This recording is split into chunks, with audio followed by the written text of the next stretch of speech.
작품에 대한 개념 좀 설명하고 그 다음 작품 한번 들어가 볼게. 자, 이 작품은 1980년대 서울 근교 농촌을 배경으로 하고 있는 작품이에요. 근데 내가 중간 부분 보면 시대적 배경이라고 적어놨을 거야. 거기다 빈칸 채우자. 1980년. 이거 배경 정리해 주시고. 자, 이들의 주제는요. 바뀐 농촌의 시대랑 소비자들에 대한 비판을 하고 있는 작품이에요. 이러면 시대가 변하니까 소비자들이 변하기 시작을 한다는 거지. 자, 그러면 이 글의 시점을 정리를 해볼 건데 이 글의 시점은요. 전지적 작가 시점이에요. 맞아요. 자, 그 전지적 작가 시점에 그 아래 선생님이 그림, 되지 않는 그림 하나 그려놓은 거 혹시 보이니? 자, 이걸 한번 봐봐. 자, 여러분 이렇게 선생님 네모 박스를 쳐놨어. 이 네모 박스는 작품이라고 생각하면 돼요. 작품. 그러면 이 네모 안은 작품 안이 되는 거고요. 네모 바깥에는 여러분 작품 바깥이 돼요. 그러면 전체 작가 시점은 서술자가 작품 안에 있어요? 작품 바깥에 있어요? 밖에. 그러니까 여러분 여기 있는 애가 서술자인 거예요. 그러면 이 서술자는 작품 안에 있는 인물들을 다 관찰하고 그 심리를 얘기해주는 게 전체 작가 시점이잖아. 그럼 여기에 두 사람의 주인공이 등장을 하거든요. 첫 번째는 누가 등장하냐면 영두라고 하는 사람이 등장을 해요. 자, 두 번째는 권씨가 등장을 해요. 자, 그러면 여러분 영두 같은 경우는 여러분 지금 어떤 시점이냐면 이 사람은 농민이야. 그리고 이 권씨는 이 농민들이 수확한 이 작물들을 일단 사가는 사람의 장사꾼이거든. 근데 자, 여기 한번 봐봐. 필기하지 말고 여기 한번 봐봐. 여러분 서술자가 전제 작가 시점이니까 영두의 심리랑 영두의 행동의 의도랑 그런 거 다 알겠죠? 다 서술할 수 있죠? 그 다음에 서술자가 전제 작가 시점이면 권씨에 대한 마음이나 권씨의 심리 다 얘기할 수 있겠죠? 그죠? 근데 이 작품은 특이하게 권씨의 심리를 서술자가 서술을 못해요. 이러면 전제 작가 시점인데 영두의 이들한 심리만 얘기를 해주고 있고 얘의 심리에 대해서만 얘기하고 권씨의 심리를 한 번도 얘기를 못해. 그러면 권씨의 심리나 권씨의 그러면 상황을 어떻게 서술을 하고 있냐면 이렇게 서술을 해요. 여러분 영두가 관찰한 것만 여러분 서술자가 설명을 해. 그러면 영두의 입장에서 바라본 그 권씨에 대해서만 서술자가 설명을 해버리는 거야. 그러면 권씨에 대해서는 여러분 되게 관찰하듯이만 설명하는 거고 영두의 심리는 아주 자세하게 설명을 하겠네. 그러면 이렇게 서술하는 방식은 얘한테만 초점을 둬서 서술을 하는 방식이잖아요. 그래서 얘를 특정 인물의 시각에서 서술한다 라고 설명을 해. 이게 여러분 모의고사에 나왔던 개념이지? 모의고사에서 제일 첫 번째 이 현대소설 제일 첫 번째 문제에 이 글의 서술상의 특징으로 옳은 것은 이거 고르는 거였어. 그래서 여러분 특정 인물의 시각에서 서술한다가 전제 작가 시점에서 요게 들어가는데 얘를 조금 다른 말로 바꿀게요. 얘를 다른 말로 바꾸면 어떻게 하냐면 전지적 작가 시점이 전체에 쓰이는 게 아니죠. 얘한테만 쓰이는 거죠. 그쵸? 그래서 여러분 이거를 제한적 전지적 작가 시점이라고 해요. 제한적 전지적 작가 시점이라고 한다. 그럼 제한적까지 다 썼어요? 이거는 선생님 빈칸 안 만들어놔서 이건 더 써야 돼. 자, 선생님 지금 쓸 것도 빈칸 안 만들어놨으니까 여러분이 더 쓸 거야. 자, 여러분 그러면 이 영두한테 지금 서술자의 시선이 다 여기에 몰려있잖아요. 영두한테. 그래서 이 영두를 뭐라고 부르냐면요. 내가 서술자가 초점이 딱 몰려있는 서술자라고 해서 얘를 초점하자라고 해요. 영두가 초점하자야. 얘가 초점이 돼서 말하듯이 이야기를 한다. 초점하자야. 그러면 약간 누구랑 비슷하냐면 1인칭 관찰자 시점이랑 비슷해.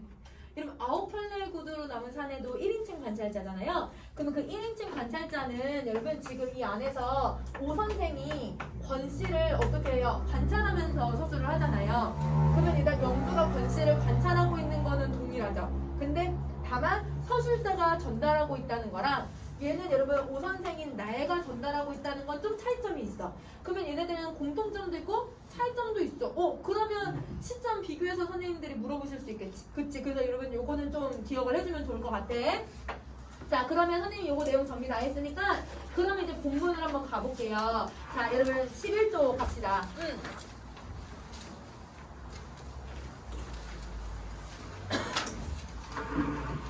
자, 권정만이는 이게 이제 주인공이에요. 권정만이는 아까 권씨, 그 권정만이는 벌써 5, 6년째나 동네를 드나드는 밭대기 전문의 채소 장수였다. 여러분, 밭대기 장수가 뭐냐면요. 혹시 여러분 집에서 농사 짓는 친구들은 알 수도 있어. 선생님은 집에서 이제 띵깡하고 얘들아 엄마 금귤하고 얘들아 이제 귤을 농사를 지으니까 한 얘들아 띵깡은 한 여러분 지금 이제 거의 다 따갔다. 거기서 한 11월, 12월쯤부터 이렇게 밭대기 장수들이 막 돌아다녀. 그래서 애들 막 돌아다니면서 얘들 우리 밭에 그냥 들어와가지고 막 구경을 해. 구경한 다음에 우리한테 전화가 와. 그럼 우리한테 전화 오면 아 사모님 뭐 해가지고 이거 얼마 해가지고 장사 이제 하죠. 이렇게 이거 저희한테 이제 파시죠. 이렇게 얘기를 해요. 그럼 뭘 하는 거냐면 전체 그 밭에서 자라는 그 농작물을 밭 전체로 해서 땅 빼고 얘들아 거기서 자란 수확물을 그 밭대기 장수한테 다 팔아버리는 거야. 그러면 그 사람이 와서 이다 다 따가고 그 사람이 마무리 정리 다 하고 그리고 나서 그 사람이 유통하고 판매까지 해버리는 거지. 그럼 우리는 그냥 전체만 그냥 넘기면 되는 거야. 땅은 그냥 우리 거고 거기 나는 농산물만 다 거기에 넘기면 돼. 그러면 그 사람들은 얘들 한 번에 돈을 주거든요. 그러면 우리도 이제 만약에 깽깡밭이 3개가 있다. 그럼 깽깡밭의 3개에 대한 돈을 5천만 원을 한 번에 딱 입금을 해줘. 그리고 나서 자기네가 수확을 다 하고 나서 아이고 사모님 이번에 좀 돈 좀 많이 잘 벌었으니까 내년에 또 한 번 하시죠. 아니면 사모님 이번에는 이 금귤값이 너무 안 좋아서 그 5천만 원 조금만 더 깎아줘요. 이렇게 해가지고 한 300만 원 더 깎아서 이렇게 협상을 하는 거야. 그러니까 어떻게 얘들아 농사 지을지 어떤 결과가 나올지 모르지만 한 번에 목돈을 주는 거야. 그러니까 얘들아 이 밭대기 전문은 이런 옛날부터 있었던 게 아니라 1980년대부터 조금씩 나타나던 여러분 장수 이 물건을 파는 행태가 되는 거야. 그 전에는 농민들이 얘들아 다 농사지어. 그리고 그거를 얘들아 도매나 소매에 자기네가 유통을 뚫어가지고 갖다가 줘. 그렇게 해서 얘들아 납품하는 형식이거나 아니면 시장에 가서 팔거나 이렇게 했었는데 그게 아니라 밭대기 장수가 와서 한 번에 다 사가버리는 거야. 그러면 농민들은 편하지. 그치. 그래서 이러면 이 사람이 동네에 한 5, 6년째부터 계속 왔다 갔다 하기 시작하더래요. 그래서 동네에서 채소를 돈거리로 얘들아 갈기 시작을 했대. 자, 돈거리로 갈기 시작했다는 걸 모의고사에서 뭐라고 설명했냐면 경제적 이익 창출을 목적으로 농사를 짓기 시작했다라고 해서 여러분 요렇게 이제 지금 모의고사에서 얘기하고 있어. 권을 보고 한 일이었다. 권은 발걸음이 그치지 않는 한 이 안팎의 3동네의 채소는 사찰 시장이 보장된 거냐 다름이 없었으니까. 얘들아 보장이 된다는 건 돈이 된다는 뜻인 거네. 이 권 씨가 얘들아 다 물건을 사고 팔고 해줄 수 있다는 거네. 그럼 권 씨에 대해서 서술자가 되게 고마워하겠다. 얘들아 되게 이 동네 사람들이 좀 괜찮아 하겠다. 그리고 동네에 사는 권이 얼굴만 비춰도 손님 대접을 했다. 왜? 한 번에 목돈 주지, 한 번에 얘들아 이 문제 다 해결해 주지, 물건 사가 주지 이러니까 고맙다고 생각을 하는 거죠. 사람이 눕다는 건 사람이 얘들아 좀 날카롭지 않고 좀 이렇게 원만해서 흥정을 하는데도 그만하고 무던하였지만 그보다도 그동안 동네에 베푼 바가 그러고도 남음이 있는 덕분이었다. 얘들아 막 덕분이라고 얘기를 해. 사람들한테 도움을 받았대. 그리고 얘들아 이 사람은 흥정을 할 때 얘들아 값을 막 무리하게 올리거나 무리하게 막 깎지 않는데요. 그러니까 얘들아 사장님 돈 좀 더 이렇게 얹어주세요 하면 좀 더 해줄게요. 이렇게 해서 얘들아 되게 흥정을 좀 잘하고 얘들아 다 들어주는 편이래. 그러니까 얘가 사람들이 생각했을 땐 되게 긍정적인 인물인 거지.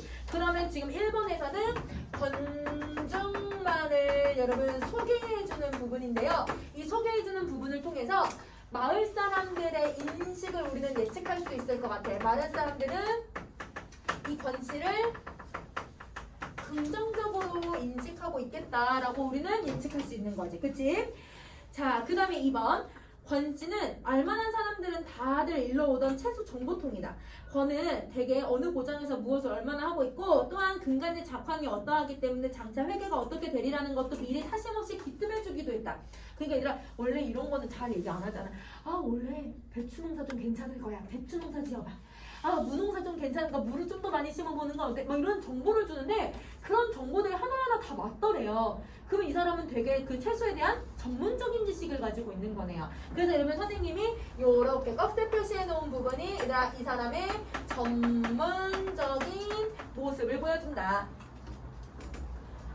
이런 전문적이라고 하는 걸 전진학 작가 시점이니까 권씨는 매우 전문적이고 권씨는 모르는 게 없었다. 뭐 이런 식으로 서술해도 되잖아. 근데 그렇게 서술하지 않고 뭐 기쁨해줬다, 뭐 했다 행동으로 묘사를 하거든요. 자, 우리 아웃칼레코드 할 때 얘들아 행동으로 묘사하면 인물의 성격이나 심리를 직접적으로 제시하는 거라고 했어요? 간접적으로 제시하는 거라고 했어요? 간접이야. 그렇지. 그러면 여기는 간접적 제시가 돼야겠다. 선생님 빈칸 안 만들어놨으니까 옆에 더 써야겠지. 그치? 자, 그 다음에 영도는 그의 남다른 정확성에 표를 둘렀고 한 번은 그 비결이 무엇인지 물어보기도 했다. 관은 장사 속이 이 불어 빗샘에서 유세를 부려보지도 하지만 천성이 능준해서, 그러니까 능준하다는 건 천성이라 좀 느긋해서 그래서 그러는지 그저 고지식하게 말하는 데만 서슴이 없을 뿐이었다. 그럼 여러분 선생님 지금 읽은 이 부분에서도 권씨는 얘들아 막 유세, 내가 이 정도는 알아, 내가 내 말만 들어, 뭐 이런 식으로 얘들아 아는 척을 할 만도 하잖아. 근데 아는 척을 해 안 해? 아는 척 안 해. 아는 척을 안 하고 어떠냐면 얘들아 능준하대요. 여러분 권의 성격이 넉넉한 모습을 얘기를 하고 있는 거죠. 그래서 빈칸에 넉넉한 마음씨, 유세 아는 척 안 한다, X. 그럼 여러분 천성이 능준하다. 끝? 알 끝? 10퍼? 아 정말로 10퍼? 아 10퍼? 그럼 충전하면서 애들 안 오는 애들 있어가지고 응.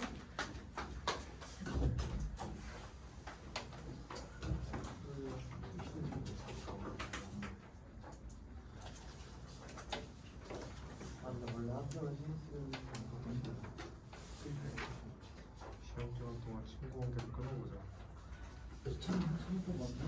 성격은 그러나.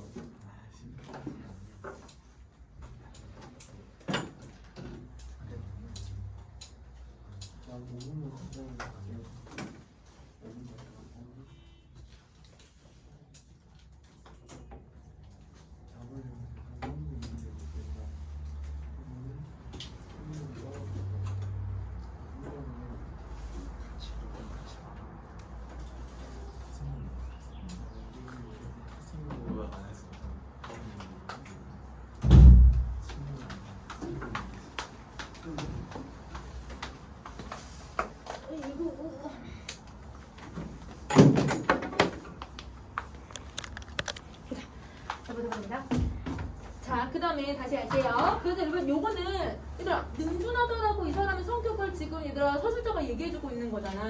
이거는 얘들아 영주가 한 5, 6년 동안 이 사람을 느끼면서 얘들아 생각했던 성격이니까 요거는 여러분 대놓고 얘기를 하고 있는 거네. 직접적 제시죠. 자, 그거는 어려울 거 하나도 없이다. 큰 종묘상 몇 군데만 씨앗이 나간 양만 알아도 거리를 대충 드러내니까 몇 년 동안의 씨앗 수급만 알면 4, 5년 안팎에도 내려볼 수 있다는 얘기네요. 아유, 그건 아마 어려울 거다. 왜냐하면 빵이나 라면이나 고기를 먹고 크는 핵가족의 아이들은 김치를 거의 먹지 않고 좀 배운 척하고 젊은 주부들 역시 긴장에 전혀 신경을 안 쓰니 그러니 애들이 김치 맛을 알 겨를도 없거니와 공장김치나 시장김치는 그만큼 맛도 우습고 비싸서 먹는데 맞자 양념으로 먹으니 어떻게 대중을 하겠수. 자, 그럼 여러분 지금 이게 권씨가 말하는 부분인데 이게 얘들아 뭐가 되냐면 얘들아 시대의 변화가 나타났어요. 시대가 변하니까 여러분 우리 가족은 옛날에 대가족 형태였는데 이제 얘들아 80년대가 되니까 핵가족화가 돼버리는 거야. 그러면 여러분 가족의 형태가 변했거든? 가족의 형태가 변하니까 여러분 당연히 뭐가 변하는 거야? 식생활도 변하는 거야. 그래서 여러분 여기서 식생활의 변화를 겪고 있는 거죠. 그거를 여러분 지금 이 농민들이 파악을 해야 되는 상황이 온 거예요. 그래서 거기 빈칸에 시대가 변하면서 식생활의 풍조도 변한다. 이렇게 생각을 해주면 될 것 같아. 자, 그러면 무, 배추 농사는 머지않아 거덜이 나고 만다는 얘기요. 그럼 얘들아 거덜이 난다는 건 이제 농사 못 지어요? 여러분 이거는 뭐냐면 극단적인 상황을 가정하고 있는 거죠. 그래서 여기서 영도는 극단적인 상황을 가정하고 있다. 아유 그럴 리가 있겠수. 왜냐하면 일본에서는 요즘 우리나라 김치붐이 일어나서 갈수록 인기가 높다더군. 자, 그럼 여러분 이 농민들은 옛날에는 여러분 뭐 나라에 뭐가 있든 없든 그냥 농사만 지으면 됐었거든. 근데 이제 무슨 생각도 했냐면 유통에 무슨 문제가 있으면 어떡하지? 혹은 판매에 무슨 일이 있으면 어떡하지? 뭐 이런 생각을 하기 시작하는 거야. 농민들이 유통하고 판매에도 얘들아 생각을 하면서 농사를 지어야 되는 상황이 온 거예요. 자, 그 다음 다시 넘어갈게요. 국내 수요가 주는 대신에 내일 수출이 느니 그게 그거란 얘기군요. 아유, 그게 아니라 일본에서 유행하면 여기도 유행을 하니까 김치도 자연히 그러지 않을까 이렇게 알 수 있다는 거죠. 그러면 여러분 지금 여기서 권 씨하고 영두하고 계속 대화를 나누고 있잖아요. 그 대화를 통해서 우리 알 수 있는 게 두 가지를 알 수 있을 것 같아. 첫 번째, 여러분 이 대화에서 권 씨가 얘들아 영두를 계속 귀찮아해요? 하나하나 다 알려주고 있죠. 그러면 그 다 알려주는 그 대화의 내용에서 이 사람의 착한 성격을 보여줘. 그러면 여러분 이 착한 성격은 그러면 대화를 통해서 드러내니까 직접적이야 간접적이야? 간접적이었지. 그치? 그래서 여러분 간접적 제시가 되고요. 자, 그 다음에 동사의 풍조가 변하는 시대적인 배경을 드러내주고 있어요. 시대적 배경을 드러낸다. 자, 그 다음에 10번째 갈게. 이론이 갖춰진 사람들은 불로소득을 노리는 밭대기 장수들로 하여서 농산물이 제값을 받지 못하고 유통구조가 어려워진다고 몰아세우기는 항상 자신만만하는 것 같았다. 물론 옳은 말이다. 일단 밭대기 장수가 있으면 그러면 여러분 사실 이제 이 사람들이 유통구조를 다 만들어버리니까 그러니까 문제가 생기는 거는 사실은 맞아. 그러니까 얘들아 영두도 그거를 인정은 해. 그러니까 얘들아 인정은 하지만 여러분 다른 인식을 가지고 있거든요. 빈칸에 인정이라고 썼니? 여러분 인정을 하지만 다른 인식을 가져. 어떤 인식을 갖냐면 그렇지만 영두가 보기에는 밭대기 장수들이야말로 가장 얘들아 믿음직스러운 물줄에 왜 물주냐면 목돈을 한 번에 주잖아. 그 다음에 필요악 이상의 불가결한 존재다. 없어서는 안 되는 존재라고 생각을 해. 물론 얘들아 부정적인 측면 있어. 그래서 그걸 필요악이라고는 하지만 그래도 얘들아 불가결 없어서는 안 되는 존재다. 이렇게 생각을 하는 거죠. 그럼 부정으로 생각해요? 긍정으로 생각해요? 긍정. 그렇지. 자, 그들이 아니면 누가 미리 목돈을 지어줄 거고 그 다음에 뒷그루 재배에는 또 무엇으로 때를 맞춰서 투자를 할 수 있을 것인가. 그러니까 얘들아 이 권씨가 다음에는 양파를 더 심어보는 건 어때? 다음에는 무슨 배추를 더 심어보는 건 어때? 이러면 얘들아 소득을 계속 봐왔다는 거겠지. 그치? 자, 그래서 투라와 수송에 따른 군일과 부대 비용을 줄여주는 것 역시 오로지 그들이 아니었던가. 만약에 선생님네 집에서도 밭대기로 만약에 얘들아 그 귤을 안 팔잖아요? 그러면 우리가 직접 엄마 아빠가 다 따야 돼. 일손 다 구해야 돼. 일손 다 구하고 얘들아 일손한테 밥도 먹이고 얘들아 그러면서 다 얘들아 따게 해. 딴 다음에 이걸 또 얘들아 콘테나에 실어가지고 얘들아 또 응급에 갖다 줘야 돼. 그러면 이거를 다 얘들아 농민들이 해야 되는 건데 부대 비용도 들어가고 다른 얘들아 이런 유통 관리도 해야 되잖아. 근데 그걸 다 누가 해주는 거야? 이 밭대기 장수들 다 해주는 거야. 그러니까 여러분 이 영두는 긍정적으로 이 사람을 생각하고 있다라고 하는 거죠. 자, 그럼 옆에 날개를 가세요. 밭대기 장수에 대한 인식 차이. 자, 일반 사람들은 불로소득을 노린다고 생각을 해. 근데 영두는 그게 아니라 목돈을 쥐어준다라고 생각을 하잖아요. 자, 그리고 일반적인 사람들은 유통구조를 어지럽게 생각하는 부정적인 존재라고 인식을 한다면 영두는 투자와 유통구조의 비용을 줄여주는 긍정적인 존재라고 생각을 하잖아요. 그래서 인식의 차이가 좀 다르다. 자, 그러기에 지난번에 그 일은 더욱 권중만이답지 않은 처사였다. 얘들아 권중만이가 뭔가 긍정적인 사람인데 부정적인 행위를 했나 봐. 그게 뭔지를 이제 조금 이따 한번 살펴볼게. 자, 빈칸 넘어갈 거예요. 자, 권은 텃밭에 간 알타리물을 가져가면서 뜻밖에도 10,000원을 접어달라고 하지 않았던 일인가. 영두는 내키지 않았다. 돈 10,000원이 커서가 아니라 10,000원이면 자기 내외의 하루 품삯이랜대. 그럼 여러분 지금 하루 품삯이 한 사람당 한 10만원 정도 되거든요. 그러면 여러분 두 사람이니까 한 20만원, 30만원 정도를 얘들아 이거를 10,000원의 가치인데요. 그 10,000원을 빼달라고 얘기를 해요. 그러면 얘들아 크면 큰 돈일 수도 있고 작으면 작은 돈일 수도 있어서 그걸 왜 빼달라고 하지? 라고 의문점이 되는 거지. 그 금쪽 같은 시간을 명색 없이 차압당하는 꼴이 되기 때문에 권은 정색을 하고 말을 했다. 요새는 아파트 사람들도 야가져서 밑동에 붉은 흙을 보고 자라기 때문에 이렇게 쑥정, 일반적인 땅에서 자라는 거는 인기가 없어요. 왜냐면 흙 색깔이 서울 근처의 하천부지 흙하고 비슷해서 나비 들었느니 수은이 들었다든지 아니면 중금속 채소라고 아예 만져도 보지도 않는다고요. 여러분 아까 이 공간적 배경이 어디였어요? 서울, 농촌이라고 했잖아. 서울 근교 쪽에 있으니까 서울 하천에 있는 흙 색깔이랑 당연히 비슷할 수밖에 없잖아. 근데 옛날 80년대는 여러분 그 강물에다가 폐수를 그냥 버리는 일이 다반사였거든요. 그러니까 그 폐수를 버리는 일이 너무 많아지니까 사람들이 무슨 이거 중금속 들었다 뭐 수원 들었다 뭐 이러면서 이 채소를 안 사가기 시작을 한다는 거야. 소비자들이 그럼 제대로 알고 있는 거야? 제대로 모르고 있는 거네. 그러니까 얘들아 거기 옆에다 쓰자. 소비자들의 잘못된 선입견이 들어가 있어요. 그래서 빈칸에 선입견이라고 써주시고, 그래서 여기에다가 이제 무슨 흙을 묻히냐면 황토흙, 이라 노란 황토흙을 붙이는 거야. 그 황토흙을 놀래늑이라고 하거든요. 놀래늑을 붙이는 이유가 되는 거예요. 그러면 여러분 우리 다시 11번에 빈칸 안 채운 거 채울 수 있을 것 같아. 11번에 번증만이답지 않은 처사라는 건 놀래늑을 묻히는 일을 요구해왔기 때문이에요. 그러면 여러분 거기다가 놀래늑이라고 쓸게요. 자, 그 다음에 옆에 또 날개. 영두는 여러분 이 밭대기 장수를 긍정적으로 생각을 했는데 부정적으로 생각하기 시작을 해요. 자, 그 다음에 여러분 15번으로 그냥 바로 넘어가자. 15번 가자. 자, 그렇게 놀래늑을 붙여놓으면 새로 야상개간을 해서 심은 무공의 채소를 알고 사간다. 아이고 이렇게 보니 채소도 위조품이 있구만. 있지. 황토를 파다놓고 한 차에 10,000원씩 그 집만 해주는 이도 있고, 어디 이씨가 직접 해주고 10,000원 더 벌어 볼테요. 이 권이 얘들아 영두한테 너가 그럼 10,000원 더 벌어볼래? 황토흙을 묻혀서 더 벌어볼래? 이러면 뭘 하고 있냐면 권유를 하죠. 자, 근데 논흙에서 히읗으로만 매흙 색깔이 나는지, 그 다음에 짙어서리의 텃밭도 차례색을 되는 건 당연한 건데 그 위에다 뻘건 이 황토를 뒤발해서 개간지의 산물을 조작하되 그것을 갈고 가꾼 사람이 직접 해줬으면 하고 유혹을 들으니 그처럼 욕된 말이 없더라. 그럼 일단 이 욕되다는 게 뭐냐면 내가 농사를 지었으니까 내가 일단 농약을 얼마나 쳤고 내가 얼마나 정성을 들였는지 내가 알잖아요.